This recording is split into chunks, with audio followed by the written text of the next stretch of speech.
This episode is brought to you by Meta for Work.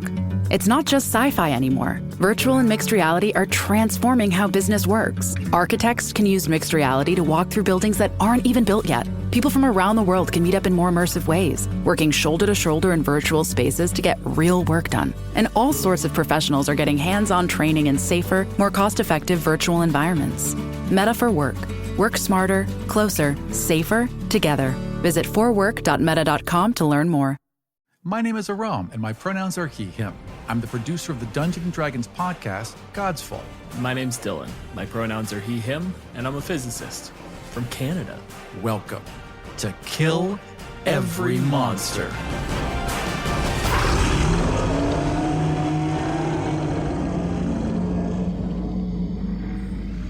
This episode, we are featuring the Shambling Mound. Shambling Mounds are described in the monster manual as creatures that are sometimes called shamblers, trudging ponderously through bleak swamps, dismal marshes, and rainforests, consuming any organic matter in their path. These rotting heaps of animated vegetation loom up half again as tall as a human, tapering into a faceless head at the top. We are joined by Frankie Larson. Frankie, whose pronouns are they, she, is a writer, florist, podcaster, and plant-obsessed TTRPG gamer of over 13 years. You can find them frequently yelling about lawns on Twitter at Human Houseplant or on their plant podcast, Propagated Podcast. Welcome to the show, Frankie. Oh my gosh, I'm so excited. Thank you for having me. I get to talk about plants and Dungeons & Dragons. Oh, a dream come true. So, Frankie, what's a shambling mound? Are you familiar with kudzu, the plant kudzu? Roughly. It grows and grows and can't be killed, right? So kudzu is an introduced species. It's invasive in the U.S. And when I think of a shambling mound, this is the plant I think of. Kudzu was introduced by the Soil Erosion Service and the Civilian Conservation Corps in 1930. And between 1930 and 1940, they introduced over 1 million acres of kudzu. Like, kudzu is this wild plant. It can grow up to a foot a day. What? Literally, sometimes in the summer, you can hear it growing. It is so wild. How big is the root system to this fucking thing? The tap roots can be as thick as a person. It's incredible. It's such a crazy plant. How can you hear a plant growing? It like groans and stretches. It's growing a foot around. A foot a day. Wow. Yeah. And so like it wasn't really an issue when they introduced it because they mostly introduced it for soil erosion. The kudzu vine, for example, had grown quietly in its native East Asia, eaten by various insects and dying off during the cold winters. But its fortunes changed when it was imported into the southeastern United States for porch decoration and cattle feed. Its planting was even subsidized by the government to fight soil erosion. With sunny fields, a mild climate, and no natural predators in its new home, the vine grew uncontrollably until it became known as the plant that ate the South. And like back then, farmers really took care of their land and people who lived there took care of it and it's all edible except for the vine itself. The leaves are edible, the taproots are edible, the flowers are edible, all that stuff. So people were eating it constantly, which, by the way, eat your invasives. But now, like, no one takes care of their land anymore so much. They just throw some turf grass, which is also invasive, down, and that's not really, anyways. So kudzu kind of took over the South, and you can see it, especially now, like in July, as we're recording this, it's just covering the roadsides, like telephone poles, trees. It's so heavy, and it grows so fast that it can literally pull trees to the ground.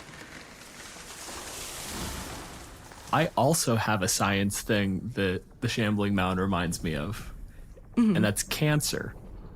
Because specifically, it brings up that, like, when the thing gets formed, the roots and everything start constricting, and it essentially just macerates whatever its initial roots are wrapped around, and it kills it.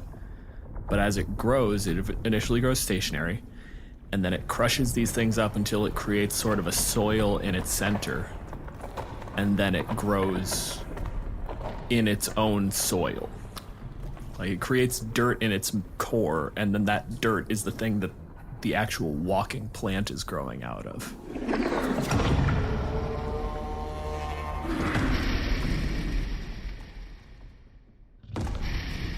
If you get a large enough tumor, getting veins, getting blood flow into the middle of it becomes borderline impossible. It actually dies in the middle. Necrotized flesh in the middle, and the outer layer of the tumor where it's growing is still alive. And when you do radiation therapy, the reason it shrinks is because it kills all of it, and then it turns out it's not entirely necrotized. Some of it's like half dead. Science is complicated. But basically, like when I read that description of the Shambling Mound, the only thing screaming in my head is, that is a plant tumor.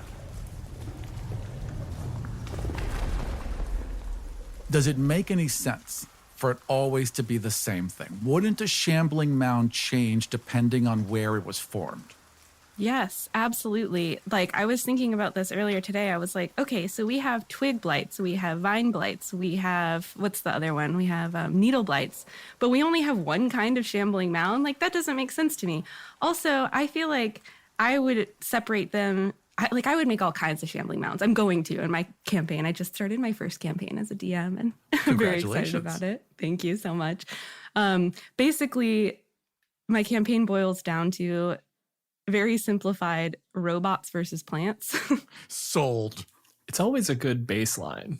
But so I think my shambling mounds are going to be a whole bunch of different sizes, different abilities, and different plants. And I feel like if I'm going to have quote unquote evil ones, those are going to be the invasives, and like the good ones will be like the native ones that take over when soil is disturbed, like poison ivy or Virginia creeper, that sort of thing. There's one thing that I want to harp on a little bit in the Shambling Mound, which is their cause. Shambling Mounds have both the aesthetic and the sort of backstory of nuclear waste. Like they're just sitting there and then a magic lightning bolt hits it and wakes it up and it starts walking around. It's very Frankenstein-y. Or it's like they reference fey magic being the cause of Shambling Mounds, which doesn't really align with what a Shambling Mound is or what it does or what any of the fey seem to do, but sure. But at the end of the day, it very much has that feeling of like the monster climbing out of, you know, the swamp because something went horribly wrong. You know, it doesn't feel quite natural. Your swamp thing, your toxic avenger, that kind of thing.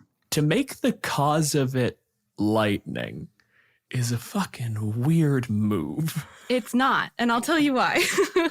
Have you ever noticed how after a lightning storm, plants are more green than usual? Like sometimes they even get this limey green quality to them. I assumed that was the rain. Yeah, me too.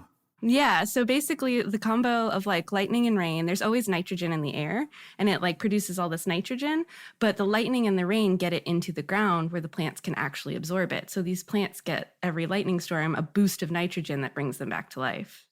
But the thing that doesn't make sense to me about Shambling Mounds that really bothers me is that it has cold and fire resistance. That makes no sense. If you want to get rid of an invasive species, A, forest fire, B, frost. Like, why would it have resistance to that?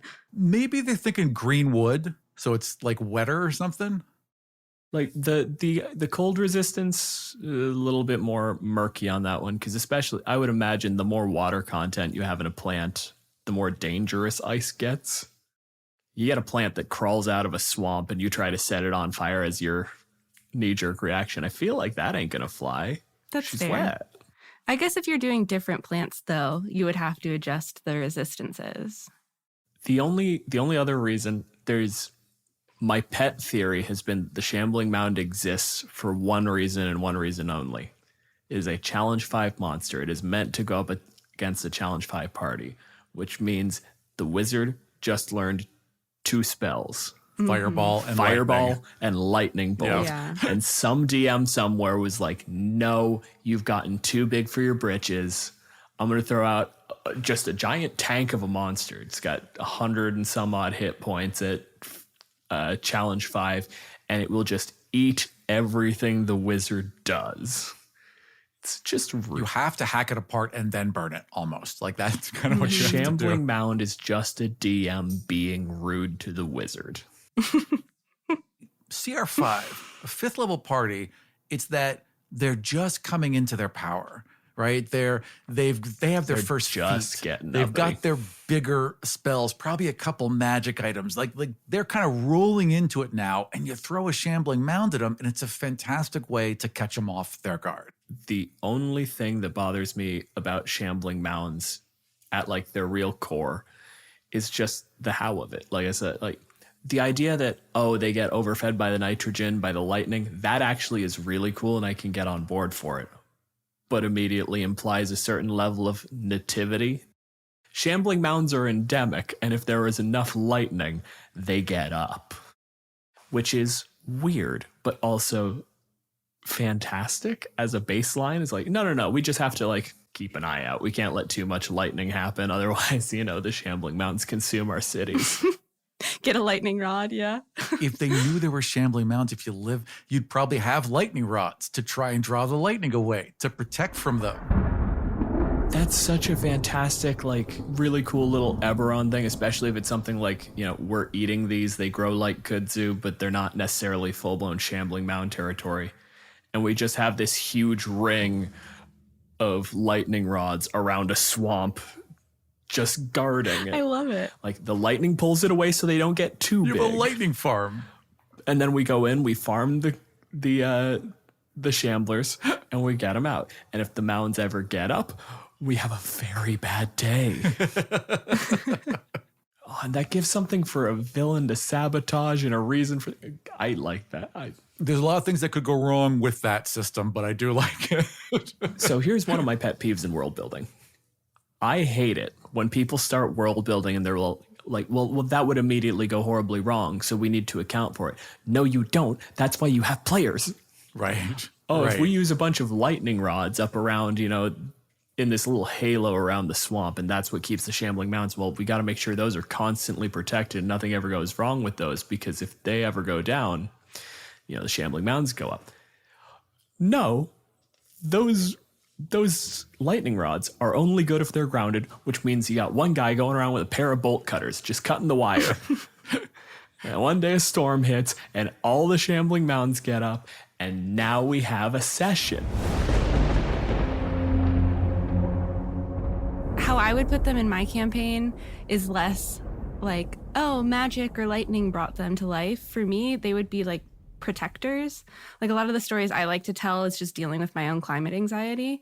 And I feel like Shambling Mounds are the perfect protectors of like land that's been too disturbed. Like poison ivy, for instance, if you dig up a lot, poison ivy is one of the first to return to that dirt to get it stable again and keep humans away from messing with it again, which I think is kind of cool. Like, I would love a Shambling Mound to be like, no, fuck off, this is ours now. If you take too much from the land, you're at risk. Like, if you don't keep a balance, a Shambling Mound can crop up and fix that balance. And they are unaligned, so. I could be wrong. I think the Shambling Mound might be the most intelligent, unaligned creature in the monster manual. The general rule of thumb is once it hits intelligence 3, it's sapient, and then it gets an alignment. Shambling Mound has an intelligence of 5. It's as smart as like 2.5 dogs. What a measure. How smart are you? Oh, I'm like 4 dogs. I'm at least 4 dogs smart. In a trench coat. Rob, you know that 5 dogs is human average, right? Yeah. I know. Yeah. Okay, 4 dogs smart. I put myself at 4. Yeah, I did not know that. Cool. You're at least a 7 dog. I'm more of a 4 dog guy. I know my credit. You go to college and you get your extra dog. You get your extra dog. I have a PhD. The D stands for dog.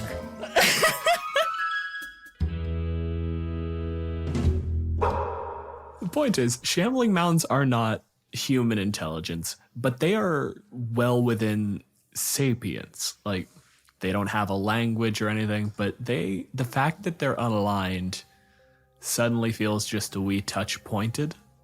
They don't have a language, but are you aware that plants have 20 senses? Over 20 senses? No. Wasn't aware of the sense count, but I was aware they had a couple ways to communicate. Yes, so we have 5. They have over 20 senses. They are smarter than us in every aspect. Like, it has a bigger quest in mind, like it's the keeper of the balance of life on Earth.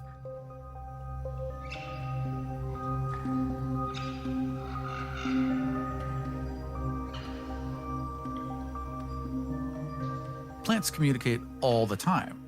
I don't know a lot about this, but I know that there's a mushroom network that allows all the plants to talk to each other.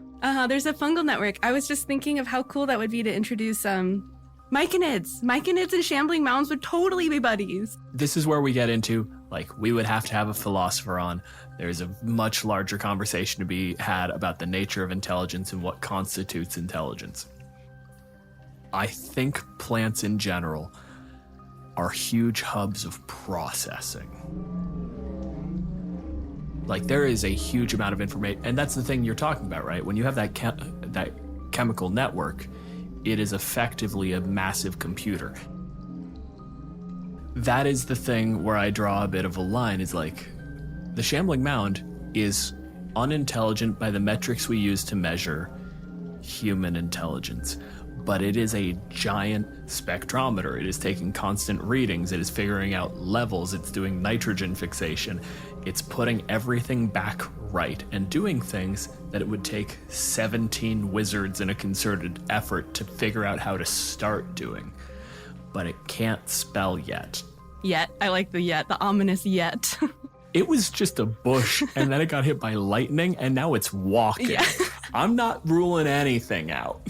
What else could happen? Yeah. How big could it get? How powerful? How much lightning could you pump into it? How smart could it get? I mean, there's a lot of questions about the Shambling Mound. You got one wizard with a whole lot of spell slots. Could you ride it like a mount? Could you? Right.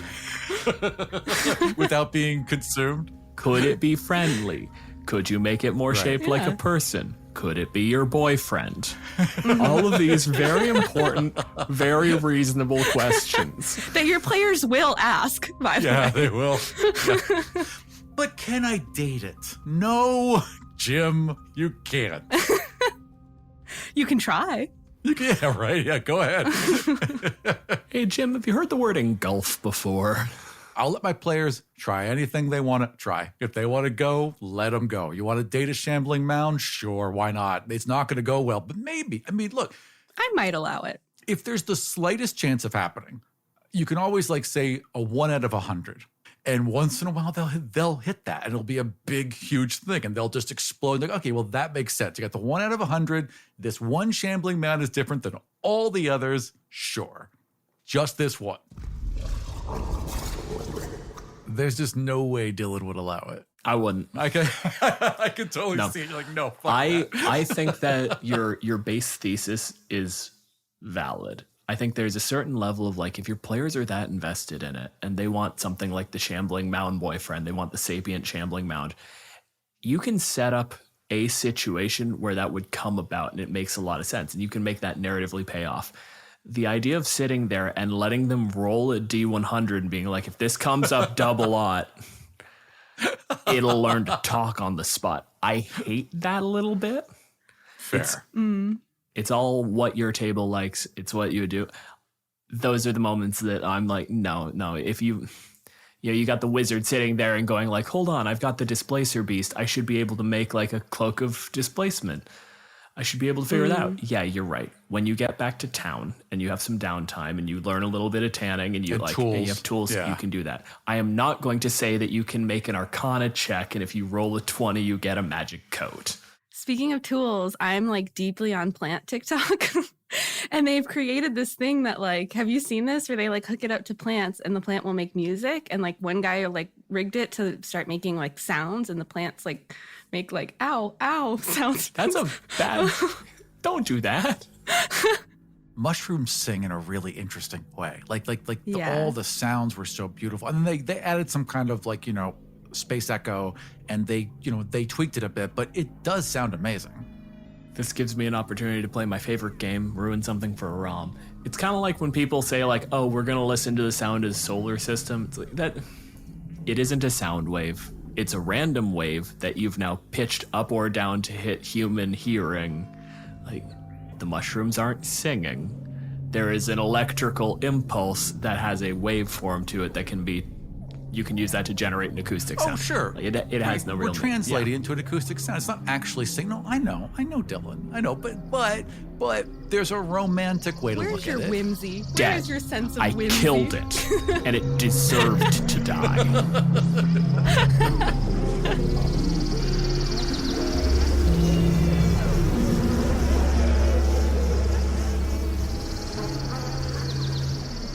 So thinking back to like different kinds of shambling mounds, how cool would it be? Like you could change their abilities too, depending on what plant it is, like not just their alignment.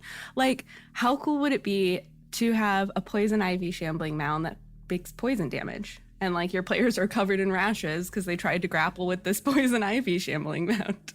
And they wouldn't expect it. Like maybe the first time it wasn't poison ivy. Now they face another shambling mound. They go in the same way. Oh, wait a minute. No, it's different. And you could even describe it as like it's got different plants in it. And they might just go in anyway and hack it up because they don't expect anything. It's a great way to keep your players on their toes and to be able to use a monster repeatedly without it feeling like a repeat.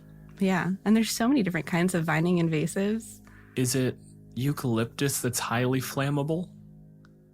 So like if you have a shambling mound that's suddenly filled with this oil, and then just during a fight, it has certain things it does where, oh, it ruptured and now a spark happens and suddenly it deals fire damage in a burst around it.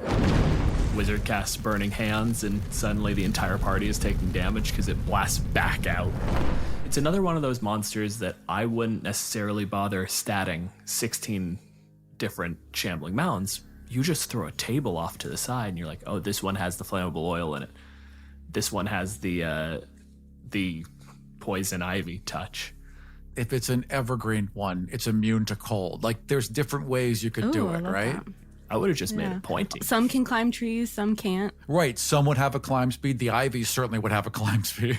It also adds a nice little dimension to any campaign where the bad guy is nominally unintelligent, but going about the parameters for the place it belongs.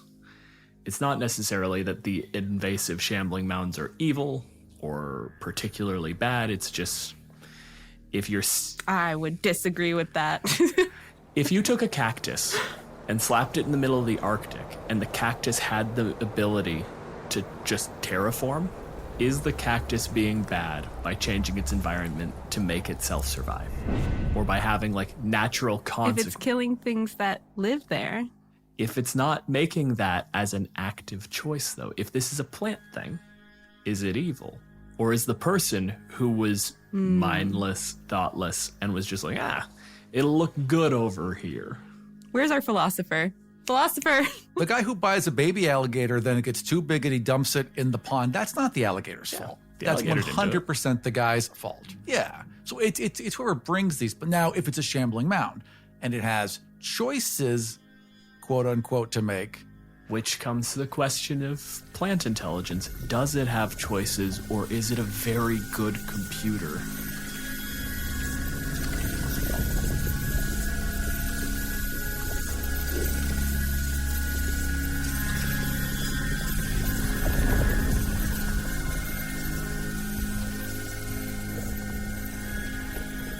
But it does lead into the question, is a shambling mound a monster?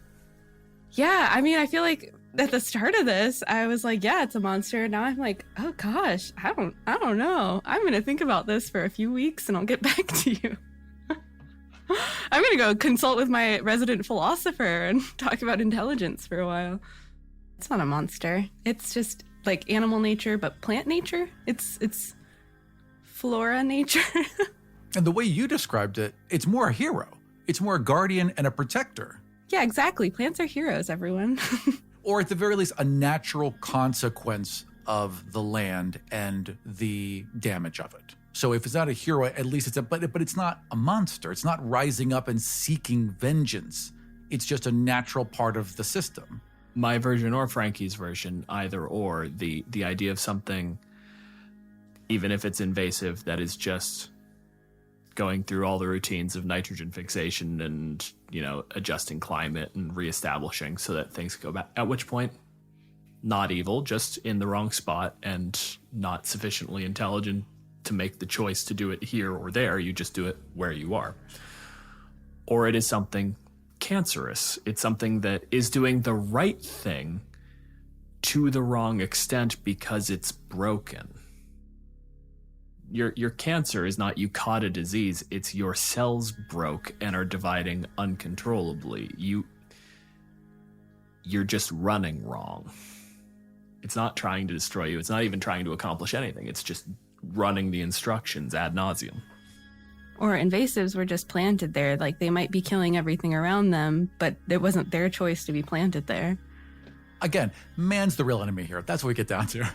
Man is evil. Yeah, exactly. And most other things are not. Yeah.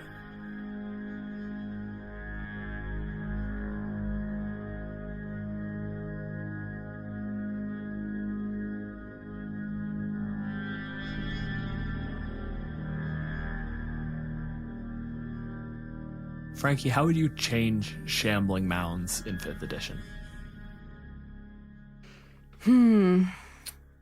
I think I would change them to be more versatile. I mean, I'm already going to homebrew it so that it's, like we said, a table.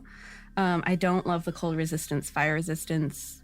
Like the way you explained it as a swamp creature, that does make sense, but I don't want them to just be in swamps. I mean, like, I feel like these kind of creatures could be literally anywhere. You could have, I mean, you have spreading plants in even deserts, you know? Oh, a tumbleweed shambling mound. A tumbleweed shambling mound would be amazing.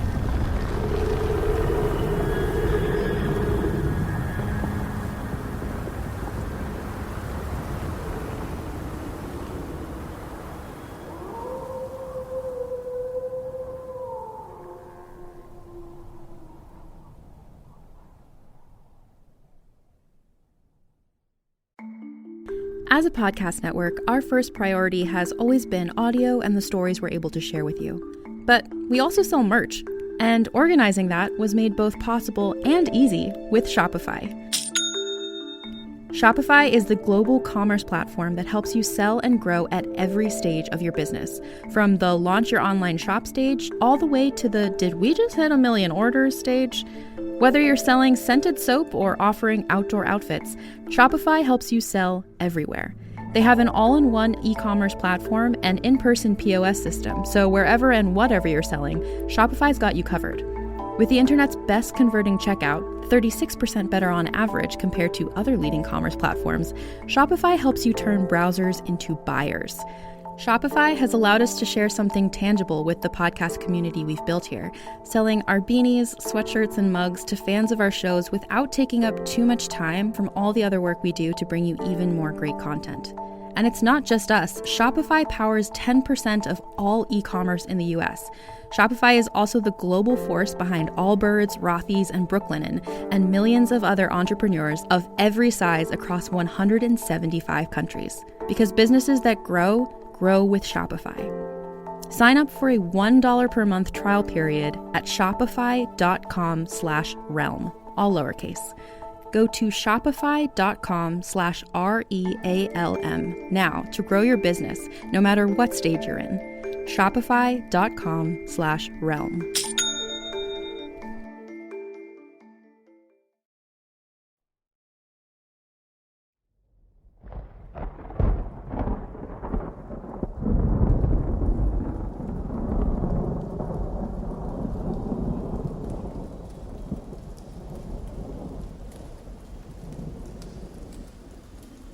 Let's say 30 years ago, a wizard died.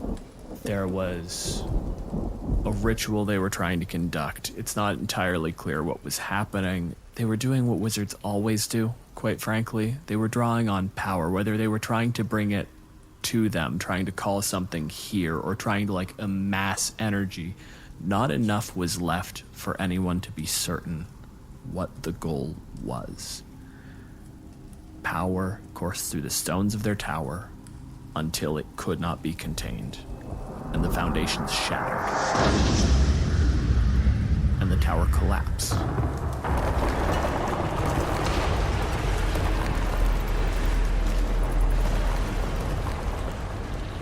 It was just a rain of architecture and raw energy.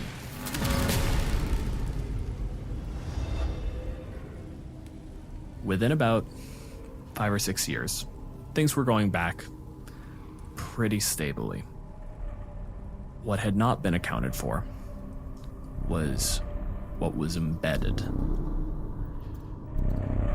Not all the sigils shut down. power continued to course, and energy was fed wherever it would go.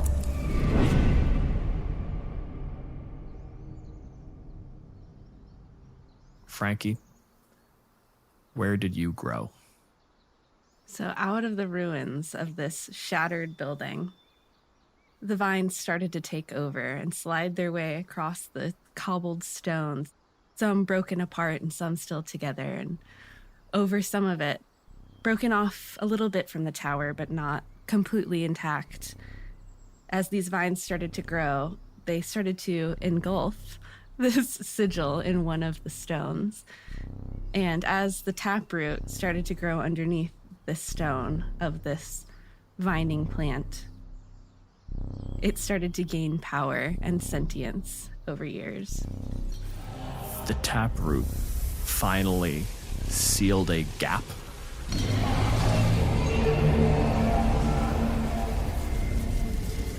And re-cemented the symbol. It was the simplest little thing, a 2-inch little reach across the stone.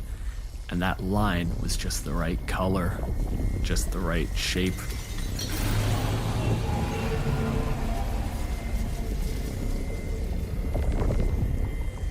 And things started to flow again.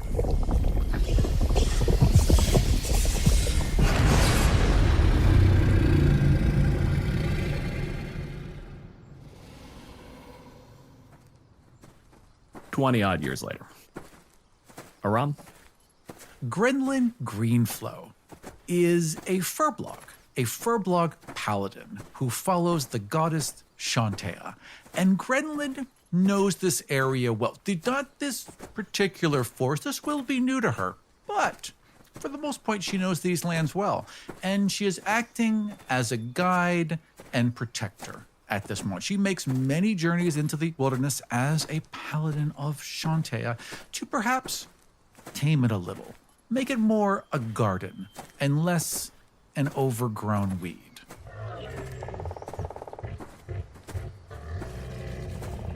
She's got this big ass club and she's got just a huge shock of red hair, just this tangle of red hair. You're traveling with a small dwarven cleric. Younger, something like 50, 60 years old. And a berserker.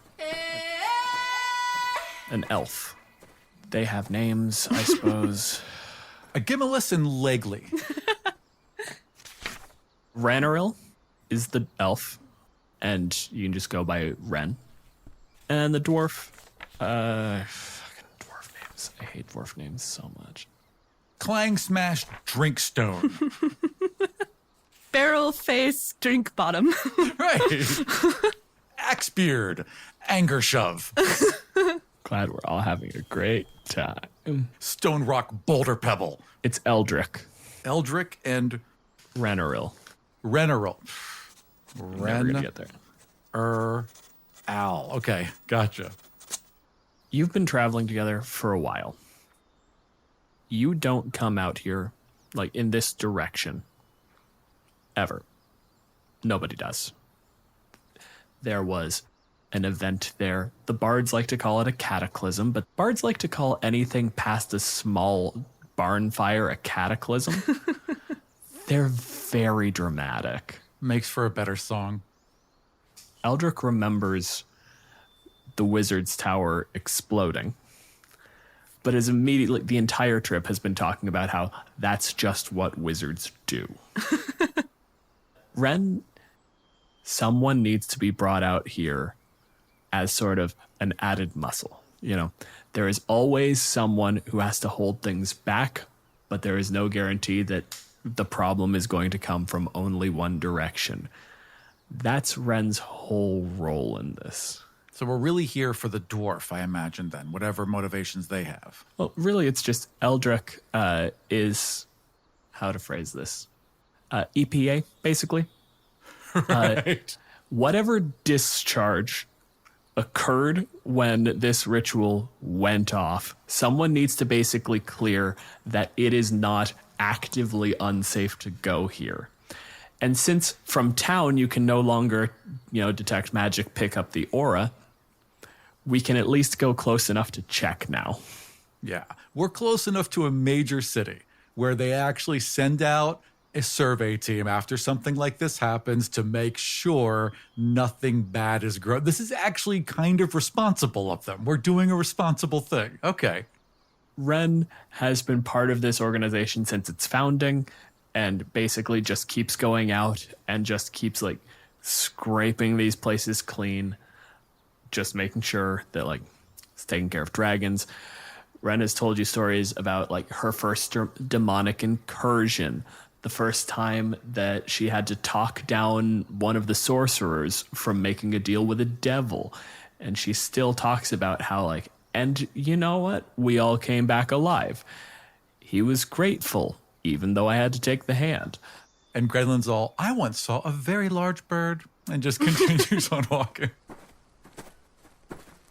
That was the point where Ren and Eldrick have been working separate jobs for a very long time. The first time they really bonded was that sorcerer story where they're walking and she's talking about how, it was going to shake on it. It was reaching out. It was the only thing I could do. And Eldrick is just sitting there on sorcerers. They're worse than wizards sometimes. Wizards will explode, but at least they just blow themselves up. Sorcerers still open doors. I want you to tell me, what's the first thing you notice that really sort of stops this from being, we walked into the woods, we checked the rubble, and it was rocks? What was the point where you realized this was a mission? Let me do a nature roll, and I'll tell you depending on my result. I hope you roll really low, and the answer is I never notice. I got a 14. So I would say they go a little deep in. They're kind of off the beaten path now. They're pushing through some undergrowth. There's an occasional hack to get past somewhere. And she pauses and she's looking at these leaves and they're green, they're lush, they're vibrant, but there's just a little bit of blue in the veins that doesn't seem right. Maybe she hasn't seen this plant, but that feels off. You see Grenlin kneel down next to it. Gently place the leaf between both hands so that her fingers meet up on either side of it. And then she just says a small prayer to Shantea and closes her eyes and listens. It's never in words when you speak to plants. You get the feeling of acknowledgement. It is pleasant, something that would class closer to a greeting than just a curt nod, but it's still hesitant. And I ask it, has anything happened to you? Has anything changed you? It is uncertain. Keep in mind that we're talking 25, 30 years ago that this tower went down. Right. It's so gradual. And it's gradual, and it's also so far back. The bit that would have been memorable was an adult human ago.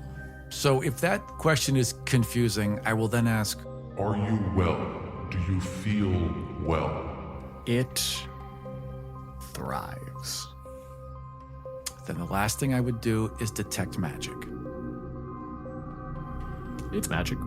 And then I would fan out, from there, now I'm just sweeping. Is everything magic? Everything is lightly magic. Okay. So you're getting ambient power. It isn't classed into it's not a school of magic. You're not detecting necromancy. You're not detecting evocation. You're detecting power. Which might suggest anything, really. It could just be a slightly magical forest. It definitely doesn't tell me a lot. Okay. It could be a forest where a wizard tower exploded. Which would line up with the report you were given before you left. I think that's what she would think. This is where the infestation or the contamination of magic begins. So I would turn to the others and say, we must be getting close. So there's a certain point where basically the woods start to give way to swamp. It starts to get a little darker and you see the fireflies come out, and then you see the fireflies give way to the will-o-wisps. When they come out, Eldrick starts complaining about will-o-wisps. They are as bad as wizards, but not as bad as the sorcerer. It's what you arrive at. There's just been, this entire trip has been building a grand ranking of the magic things that piss off Eldrick. The hierarchy. One grumpy bastard. Perception roll. All right. If you have proficiency in both this and nature, I'll give you advantage. I do have both, so I can roll for that. Take advantage on that one. I rolled a 4 and a 5. Oh. So my perception is 9. You get in, and it's getting dark. The fireflies, then the will-o-the-wisps. Long list of things that Eldrick doesn't like. Ren has occasionally been contributing her stories when directly and immediately appropriate, or like when it's like into a back and forth, but otherwise is mostly giving you the nothing worth cutting yet. Frankie, in general, how much do you travel? A foot a day. It's just been slowly spreading out, and like the grander mass, of course, there's some transit to it, but like mostly you just kind of Shamble. drift. Yeah.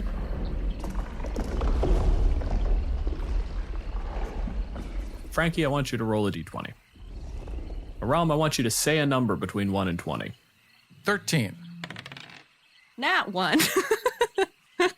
Out in the distance, you start to see brighter little zaps as the will-o-the-wisps start getting a bat that flew too close to it.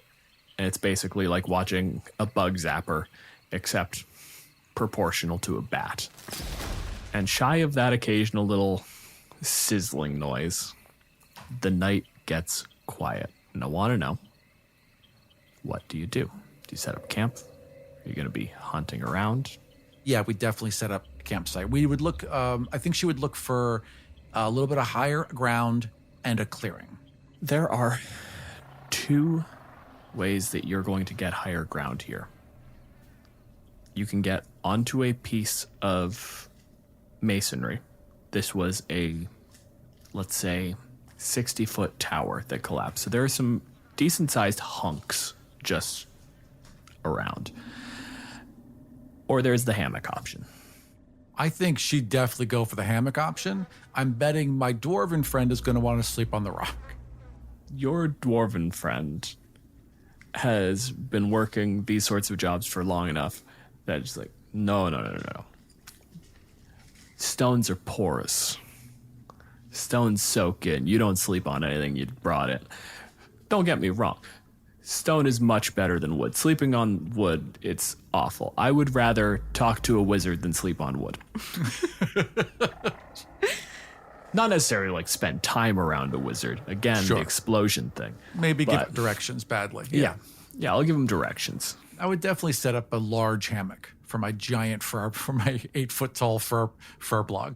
Ren has not even really a hammock, more just like they roll out sort of a wooden panel, almost like a rope ladder with a couple like struts to kind of keep it level. They want something hard and flat. Once they get that set up and it's like directly just sleeping in a tree, she comes down and starts giving Eldrick a little bit of a hand because he has hammered up his hammock 3 or 4 times, and each time when it starts to sag, he really gonna get swamp ass. And then we'll do watch, of course. I'll take first watch. I want you to give me an investigation roll. All right. I will also insert that Shambling Mounds have a +2 to stealth. So Yes, they do. Would you like to roll a stealth? Because eventually you're going to start getting that feeling, that sort of networked plant sense when, a peg is driven into a tree. Investigation. 12. I got a 21. Now you can give me the perception, because the investigation is for something slightly different. The perception is 13 plus 4 is 17. You see nothing. It's a quiet night. Is it warm or cold where we are right now? Frankie, what's your environment? I think that it's like southern summer, swampy, late July, you know? No reason for a campfire. Right, gotcha.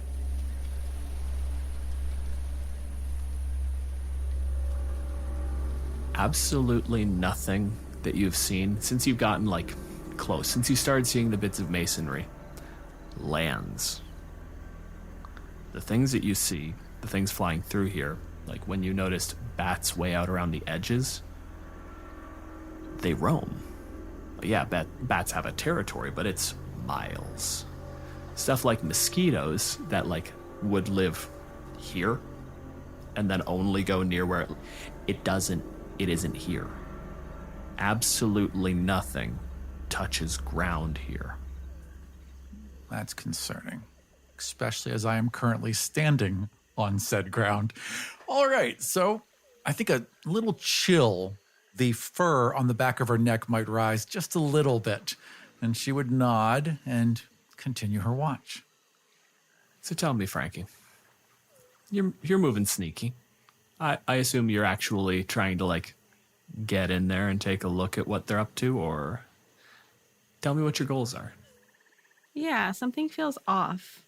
Like, this is my territory, you know? Like, I know all of the trees, all of the dirt. I've roamed around this area for 20 plus years, and it just, you know, I get this feeling of, like, invader.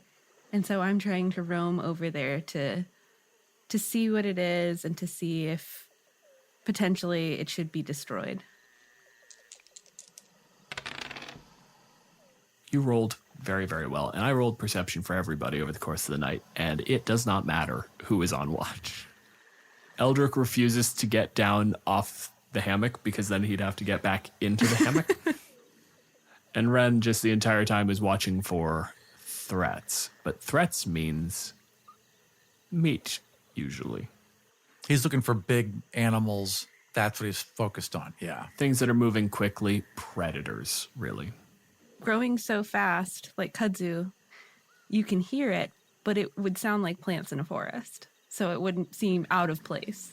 If I heard wood in a forest, it would not make me go, oh, there's wood in a forest. You know, I would just accept it, yeah. Be on your guard, I heard wood.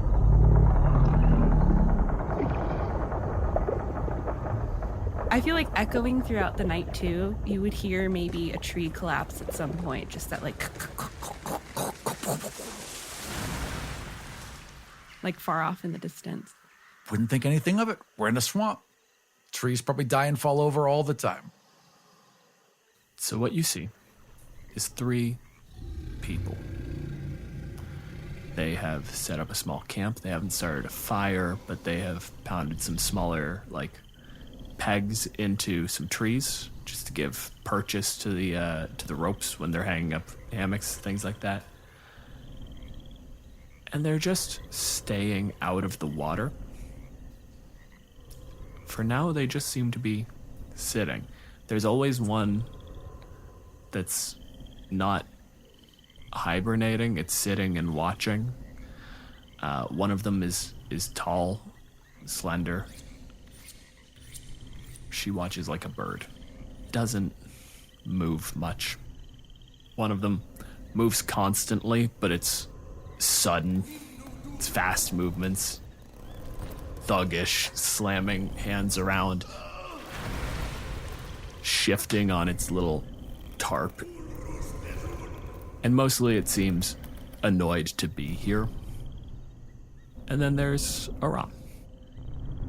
The big one is just a little bit more thoughtful and mostly seems like prey. It's watching for something to come out of the woods. It seems not afraid, not actively scared, but like it knows that predators could be anywhere.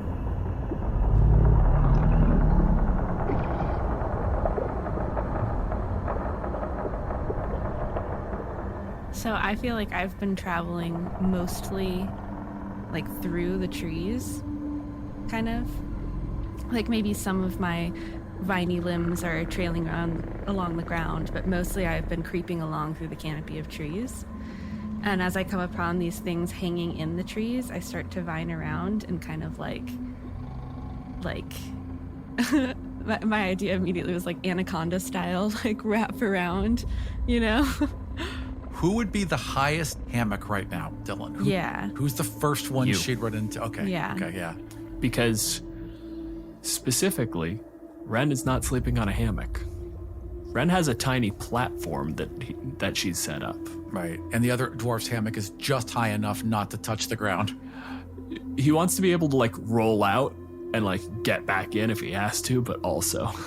Yeah, and I'm tall, so mine's probably like 10, 12, maybe even 15 feet up, so I can get a little bit of a breeze, be a little higher up. Yeah, that makes sense. That tracks. So what I want from you is a perception roll. I feel like I'm also moving, like if you've ever seen a bean sprout or like a squash tendril, how they kind of like circle, and then once they find something, they like grip on and start to twine. Yeah. Watching plants in fast motion is the most amazing Yeah, thing. that's me. That's how I move. I'm a plant in fast motion.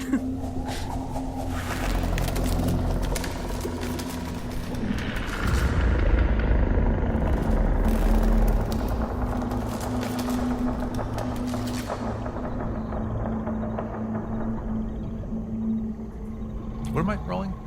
You're rolling perception. Thank you. 17 plus 4 is 21. What you notice is as you're laying there, as you're kind of like drifting off, every now and then you can't get good sleep when you travel with Eldrick because something is unsatisfactory at all Plus times. He snores, that's what I was gonna like say. a freight train. Yeah. I feel like that's like a dwarf characteristic. Honestly, like not that bad in town. It's that he refuses to sleep without the breastplate. Right. Just lays heavy. Yeah, totally. it's his weighted blanket. Yeah. He feels better about it. The thing you catch is the tension in the hammock. She'd pondered for a second and then sit up, and it's not like a threat or anything, so she just looked to see what happened. Did she get it twined up? Did it flip over and she didn't realize it? Did it catch on a root? Like, what's going on here? It's a little weird because it looks like it got wrapped around a branch.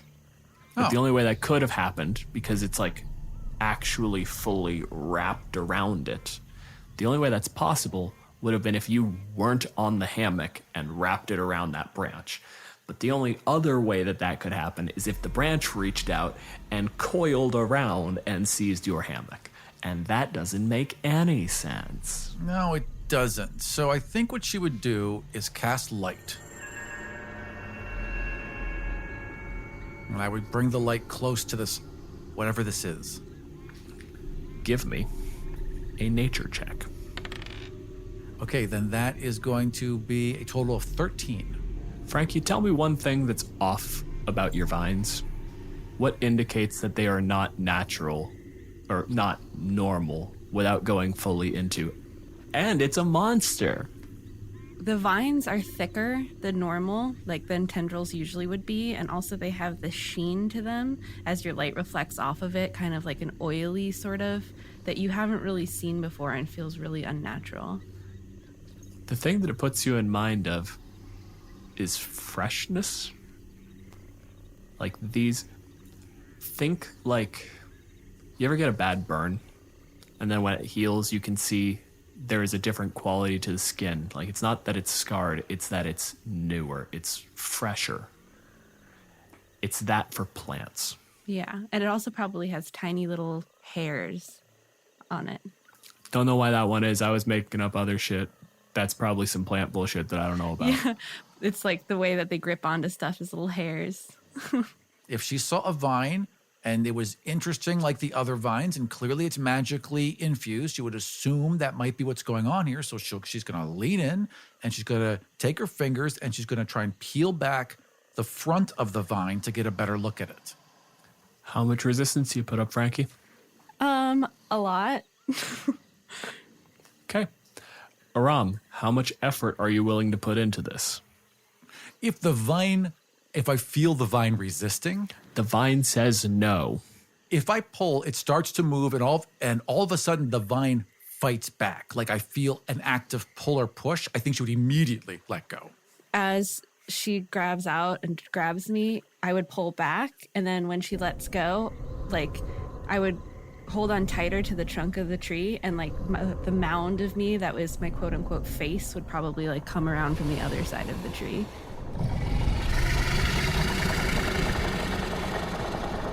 So there's a lot of noise now and a lot of creaking and groaning, right? I mean, like, this is pretty evident. Okay, she leaps out of the hammock. Ren is just maybe like 6-7 feet back. She's suddenly like just holding 2 hand axes and just, so there's a problem now. And Eldrick looks up and goes, scared of the tree. And at this point, I am consuming the hammock because it's like in my trees and I hate it. And so I'm just like totally consumed everything. And where it was before, now there's just a canopy of vines.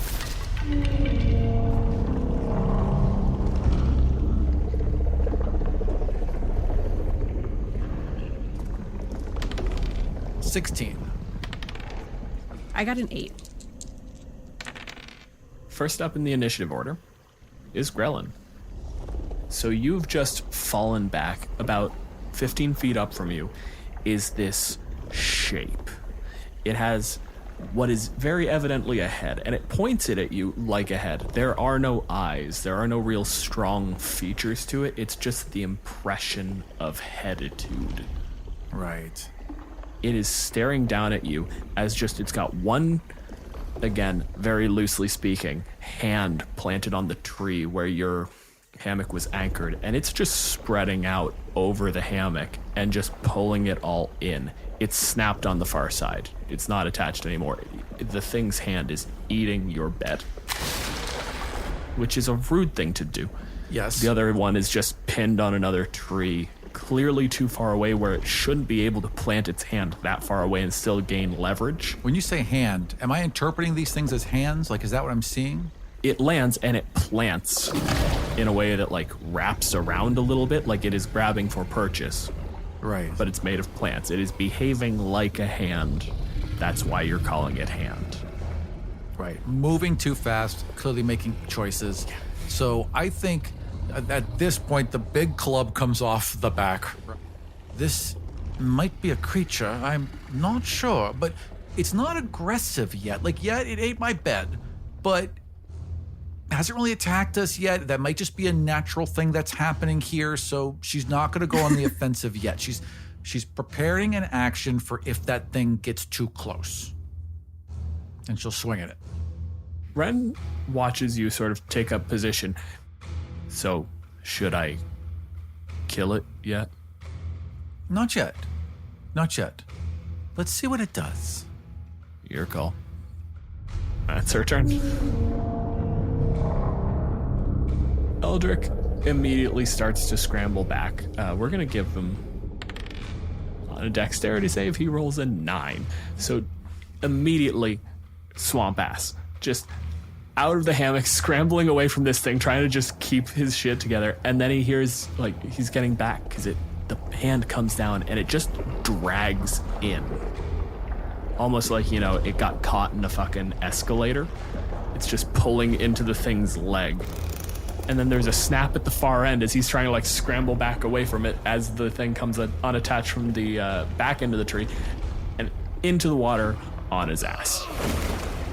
I think at this point, I would move on to the next thing that's out of place, which would be the dwarf's hammock. And I would slide down the tree and start to engulf that as well. Is there anything else you want to do on your turn, Frankie? Or are you just cleaning? Eating hammocks. Tasty, tasty hammocks.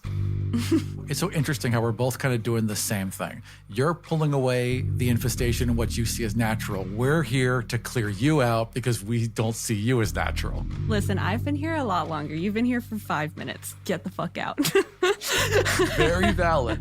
Eldrick immediately scrambles to his feet, looks around and goes, are we sure we're not killing it yet? Do we got more hammocks for it? My answer would be, let me try one more thing. All right.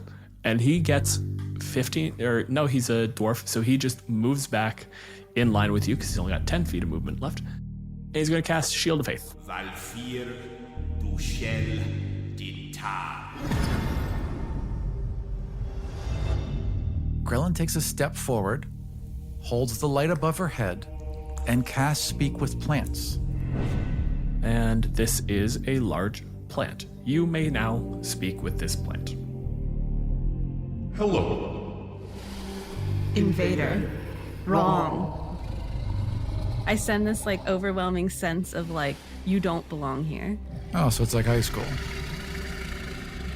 I'm going to try to send back the idea of, We understand you think this place is yours. Perhaps we could find you a better one. You know where your sort of animation comes from. So you know where that sigil is. You are not, when you move around, you're not directly tethered to it, but it is like there is a link there. You are part of this place. I don't know if you think you can leave. Yeah, I would definitely send back the idea of mine.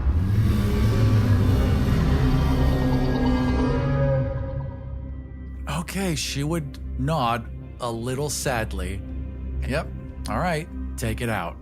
No. All right, let's fight. This is mine. As a bonus action, I go invisible. Would your light still be on? I had to cast it like on my club, so the light would also go out if I turned invisible, because it would turn invisible with me. Yeah, so what it boils down to is, shut up, your light is fine, as long as they're not both concentration effects. I don't believe light's a concentration effect.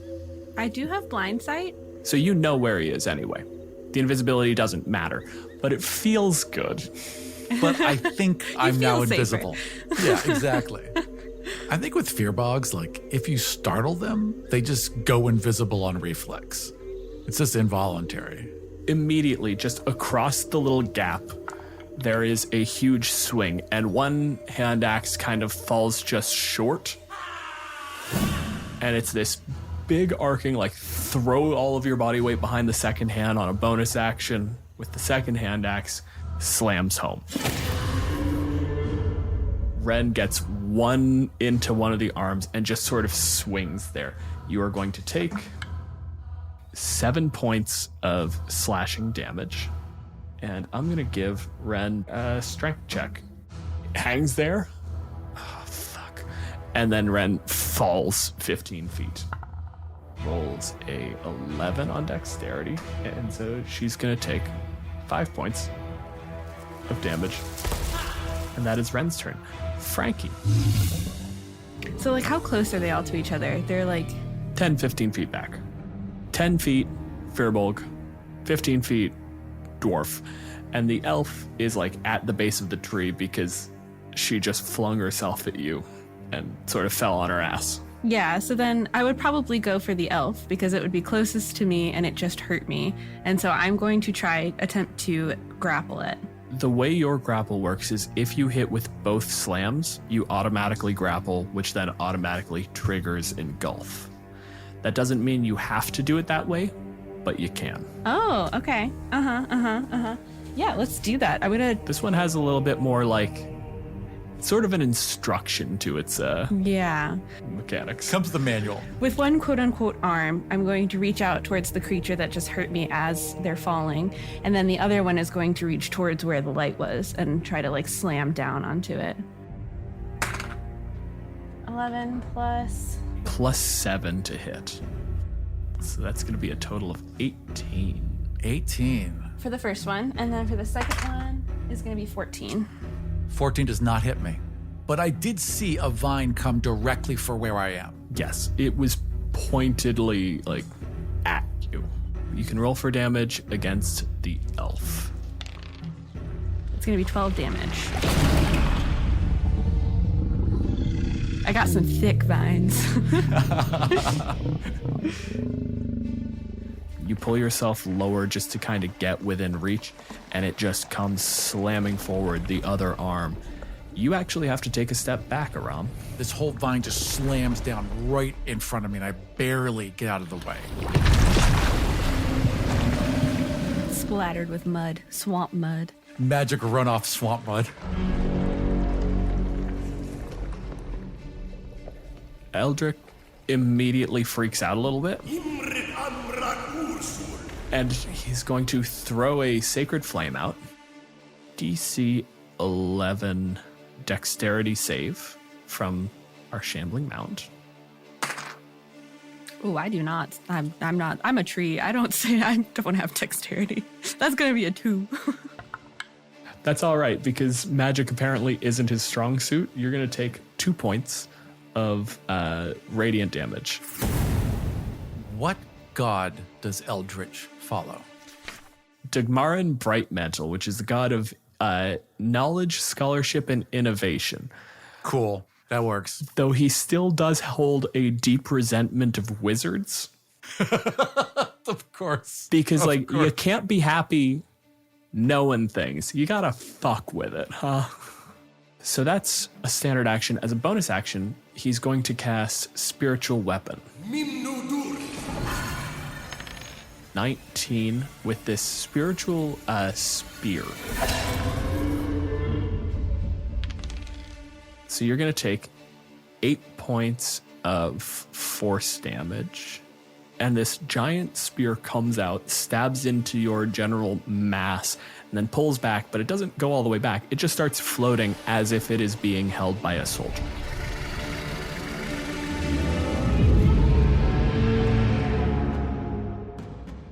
This has gotten too dangerous, and my job is to guide and protect these people.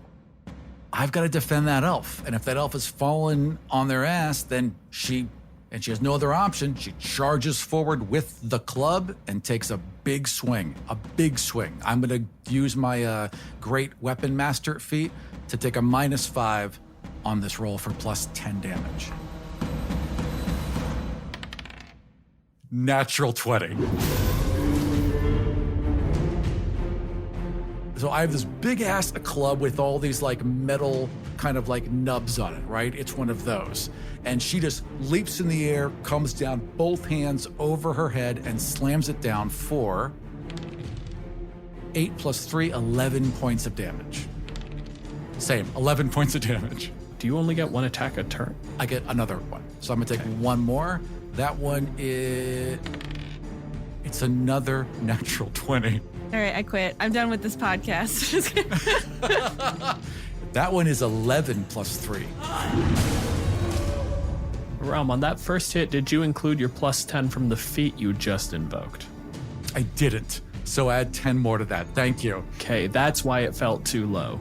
The first hit was pretty hefty, and then but it didn't take it down. You didn't let go of the tree. You didn't break apart, and she was shocked. So she came right back around with an uppercut, basically, and slammed into you again.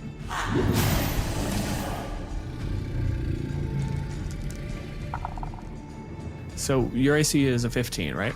Correct. The Shambling Mound, not you. Yeah, also 15, yeah. We have the same AC. Ren starts slashing away. She's going to deal you 9 points of damage as one just kind of the first swing hits home, starts using that as leverage, as a point to sort of hold against to swing the second axe. The second swing does not land. Frankie, you have a grumpy elf, and then you have a big guy with a club who keeps taking swings. Big lady with a club. Just fair enough. Thank you. And then there's a dwarf over there. Yeah, I'm definitely not going for the dwarf because whatever. I'll probably go for the elf. I'll swing around and then bring both of my viney arms down at the same time onto this elf. All right, give me 2 attack rolls, both at a plus 7. 19 and 19 again. Those both hit. They do. So you're going to roll me in total 48 + 8 bludgeoning damage. 24 damage. Yep. Kapow! It shakes the trees as these both slam down onto it. And immediately, engulf goes off. Basically, the first hit slams the elf to the ground. The second one, the entire torso comes down on top of the thing. And that is the last thing you hear out of Ren as she is drawn within the Shambling Mound.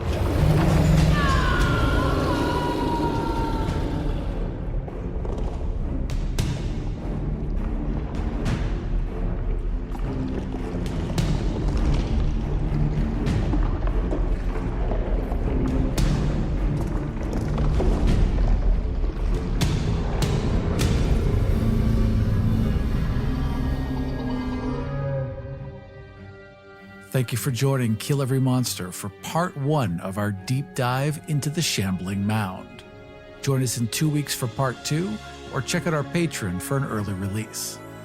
For more information about us, notes for each episode, and ways you can help support the show, head over to killeverymonster.com. If any of the ideas we've discussed on the show have sparked some of your own, tell us about it on Twitter at KEM Podcast. You'll find me at DJ Malenfant and Aram at Aram Vardian.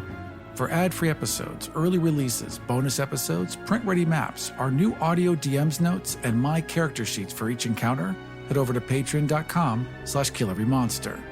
You can also listen to ad-free episodes and bonus content by subscribing to the show on Apple Podcasts. Our intro theme and many of the sound effects you hear in the show were created by Battle Bards. Check them out at battlebards.com. This episode was produced by Aram Vartian and Dylan Malenfant. I also did the editing. Our guest was Frankie Larson. You can find them on Twitter at humanhouseplant.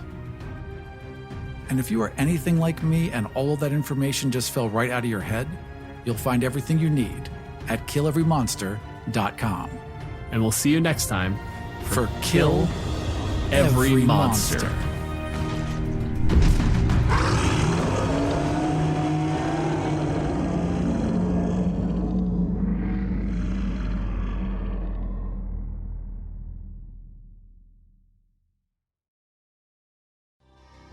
In high school, we played a game. Many years later, we got back together to play one more. Little did we know, this time, the game was real. Join me, Aram Vartian, on Start Playing Games for a brand new type of fantasy role-playing. In Die RPG, you play a group of real-world, deeply flawed adults who are transported into a fantasy realm via a predatory, sinister role-playing game. The game transforms your characters into paragons and rewards them with strange and frightening powers. In Die RPG, you are confronted with your truest desires and deepest fears. And only you can decide when the game is over. Check out all of my available Start Playing Games campaigns at aram.gay. Attention, fans of fairy tales that are magical, hilarious, and grim. The award-winning Pinna original podcast Grim, Grimmer, Grimmest has new episodes out now. While you've probably heard of the Brothers Grimm, you've never heard these tales told in quite this way. I'm Adam Gidwitz, best-selling and Newbery Honor author of books for children, and in Grim, Grimmer, Grimmest, I share the real, weird, grim fairy tales with real, weird, hilarious kids. In each episode, you not only get to hear a story, but you also get to enjoy this group guessing what'll happen next, cracking jokes, and sharing their own perspectives on the tales. Also, heckling me. They love to heckle me. The episodes are rated on a scale from grim to grimmer to grimmest, so there's always a great variety of tales to explore with your family. You can listen to Grim, Grimmer, Grimmest now wherever you get your podcasts, and be sure to follow the show so you don't miss new episodes.